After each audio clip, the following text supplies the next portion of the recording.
Hello and welcome back. So in this video we will be continuing with our implementation for our new grid shape. This will be part 2. Right, we're going to go back and create a mesh using our new vertices. Now, there's some things that we're going to have to modify and simplify in some ways because our mesh, our triangles previously, if I can get to Photoshop, were based off of the squared off shape with an extra vertex on our odd rows and kind of pushed in. We're no longer going to be calculating those shapes. So we only need to calculate triangles for full spaced vertexes. We don't have to worry about an extra vertex on every other row, and they don't have to be calculated based off this squashed in vertex. So if we jump over into code, where this is going to be handled is inside of our create mesh. So the first thing that we can do is get rid of this conditional check to see if we're at the end of a row or not.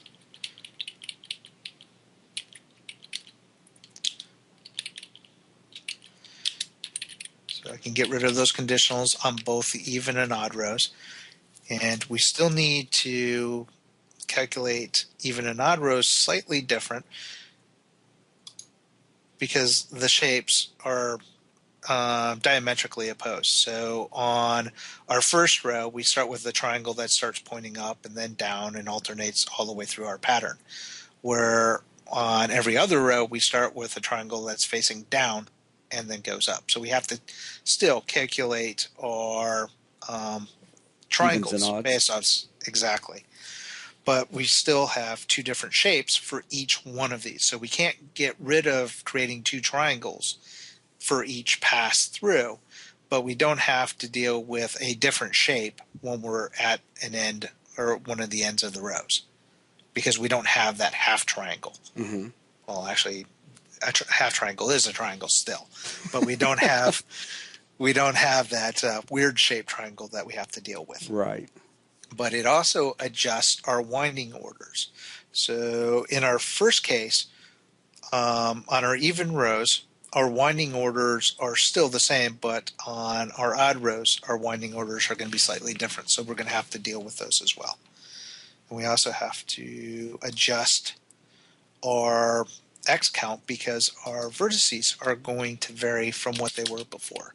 So now we're just going to modify X to check for size -1 in both cases. And we have to increment one additional index when we finish up at the end of the even rows as well as the odd rows. This is to compensate for the fact that we don't have that additional vertice on the other rows. So if I clean that up. Now, like I said, our winding orders for our triangles on our even rows are still the same, but the winding orders on our odd rows are going to change up a little bit. So right now, previously, we were looking at index to index plus size +1 to index +1. If we look at our grid, so that would be if we were starting at this one, this is index plus size to here to which would be, or this is index plus size. This is index plus size plus, yeah, index plus size. And then index plus size +1. Right. So we need to modify accordingly. Whoops, wrong icon again. So we're going to go from index to index plus size instead of index plus size +1. And then to our index +1. This one's going to be index +1 to index plus size, not with the additional +1. And then the index plus size +1, as opposed to what we've got. So this first triangle, which is index plus size, and index +1, handles our index plus size, index +1. So that's this triangle. And the other condition, which is index plus 1 to index plus size, or sorry, that's this one. The index to index plus size and the index plus size plus 1 is, so plus size, that's the right one. This one is plus 1 to our size and the size plus 1. So index index plus size, and then right. index plus size plus Yep. 1 to there. Yep. Which is this set of triangles. Wow. You get lost easily going back and forth. But let's see, back to code. That should handle our conditions for our additional triangles. Now let's go back to train demo. Right now, we've commented out our handle update so it won't draw our meshes at all. So we need to turn that back on. But this will present another problem where it will try to create a couple of extra patches because of our locational information. So I'm going to comment out this. So this should prevent us from creating any additional patches. So if I go back over here, hit play, and give it a sec. So if I go back down, get to our train, we've got our grid. Okay. Now, an interesting thing that we end up is our spacing isn't going to be exactly correct, and I can demonstrate easier in Photoshop what we're doing and what we want to be doing than it is inside of here because I can't move anything easily. So if I go into Photoshop, and in the last video I mentioned that there's an issue that we're going to have to deal with the way our vertices are still being calculated.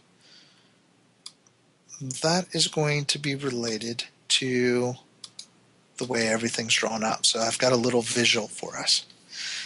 The red plus sign is the center of our mesh. Each one of these circles represents a vertex on our mesh. So if I turn on a grid, everything is lined up on nice even rows and columns, all centered about our origin of our mesh. Now what we're doing in essence is we're taking every odd row and we're moving it over by our spacing. So our origin is no longer nice and even where it needs to be.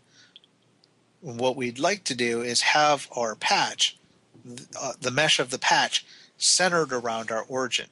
Mm-hmm. So what we need to be doing, instead of just moving every other row over by our spacing, or half our spacing, we need to move over by 1/4 of our spacing for our odd rows, take our even rows, and move those over by 1/4 spacing in the opposite direction. Right.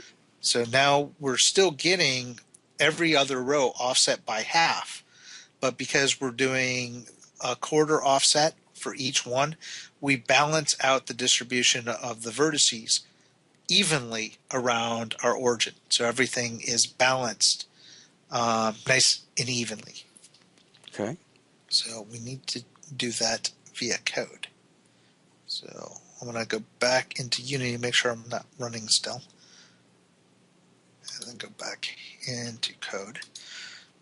Now, to accomplish this, we're going to go to Create Grid. We're going to borrow some code from here. We're also going to modify this one. So I'm going to copy this. Whoops. Try that again. Control C. All right, now I said I wanted to divide it by 4, so we're going to divide it by 4. This will offset our odd rows by 1/4 of our overall spacing, but we need to do the equivalent to our even rows. So I'm going to put in a position X, but I want to offset in the other direction, so I'm going to use plus spacing divided by 4. So that will push our even rows one way and our odd rows the other way. Now we have to go in here. Now this one be careful of, because I've seen this one bite many people in the forums where they're putting in the position X, but they're leaving the multiply by spacing in. Right, and So, position X already handles that spacing. right, and it's already handling the spacing. So if you change this and you forget to remove the spacing, you're not going to get what you expect. So, and this is the first one for getting our height information from our terrain generator. This one is controlling the position of the vertice. This one we're putting in to position where our sphere is located in the world. We're going to come back and get rid of this once we've proven everything's working. Mm-hmm. So build that out. We jump back over into Unity. Hit play. Give it a sec to build. Jump over to scene. And now everything is centered around our origin and it's offset shifted, which is kind of hard to see in here, which is why I went and made the little Photoshop tool to check. But you can see that our origin is at 0. And if I wanted to click off and try to collect this, we can see that we're offset in X by 0.5. Right now, our spacing is set to 2. 1/4 of that is 0.5.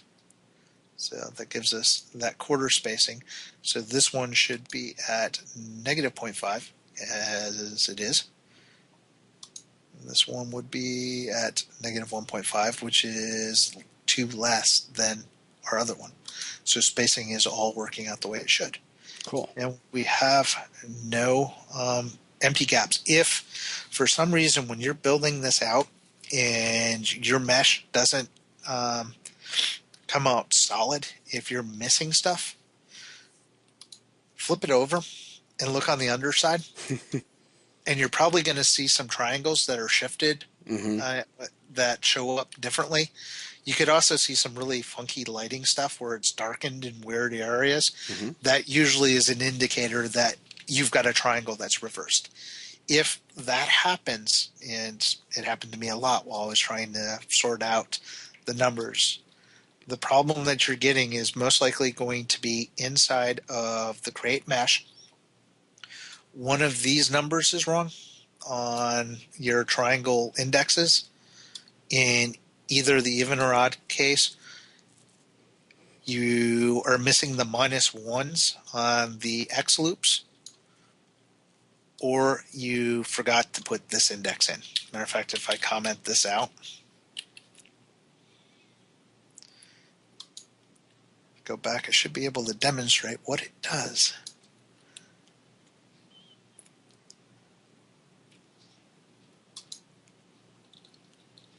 So you start missing holes and things are dark and you're like, oh, what's going on? You flip it under, you've got some really weird triangle stuff going on. This is what happens when you miss one of those numbers. So if you get some weird looking result that looks something like that, those are the places to go check. And it's pretty bad. Just missing one increment on the index can mess it up so bad. So at what point are you going to then set it back up to where the whole thing is being Right all now. of the... Oh, okay. Didn't know if you were going to do that in a different video. Nah, there's no need to. All we're going to be doing is taking out the code that generates our spheres, because we don't need those anymore. We know our vertices are being correctly generated, and we are building our mesh correctly. So we'll take those out. We'll go back to train demo. We can uncomment this code. We need to remove that new terrain patch up underneath it. Yep, going to. Okay. As soon as I finish uncommenting this, what did I mess up now? Oh. Yeah, if you hit Control U without the K, it forces everything to lowercase. All right, that takes care of that. And everything else should be functional. So now we should get a 9x9 grid again. And back in, it should line up all nice and neat. And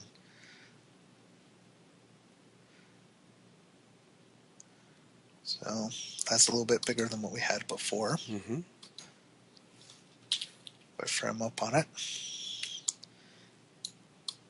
you'll notice we don't get those vertical seams that we had in between each of the rows anymore. So there we go. Where between each patch, we would see that line that runs down. So we no longer get those. We do get this little zigzag pattern on the edge. But because technically you're never going to get to the end of the world, that doesn't really matter. Right. So, okay, well, I guess you're just going to keep it small, though, as we move into normals and tangents. Right, because the stuff that we're going to be covering in normals and tangents is going to be theory and implementation, but it's not going to be something that you're going to want to rely on completely until we get some more systems in place. I wanted to cover it now while everything is still relatively simple to where we're going with it, because once we start getting into the sculpting tools, we're going to have to get into persistence. That means interest management systems. Our stuff is going to get very complicated very quickly, but I wanted to cover normals and tangents while things are still simple, Right, as it were. So it will be slower than some of the other implementations, but we will speed that up. Okay. So, all right. Well, with that, that is going to wrap up getting our new grid shape into place. Thanks a lot, everyone.